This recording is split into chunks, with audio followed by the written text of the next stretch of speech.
Hello guys! In this video I'm going to show you how to set the language on the Hello Kitty Friends application.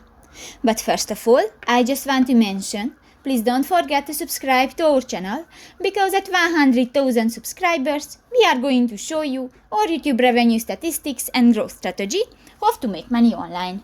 So let's jump into it. First of all, open the application on your device. This will take a 5 minutes when the application is uploading, so just wait 1 minute. Click to the start button and new, click to the settings icon at the upper right corner of the screen.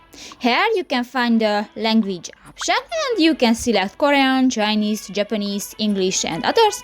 And if you want to select one, click to the square icon and click to the OK button. So that's pretty much it for this video guys. See you in the next one. Bye bye.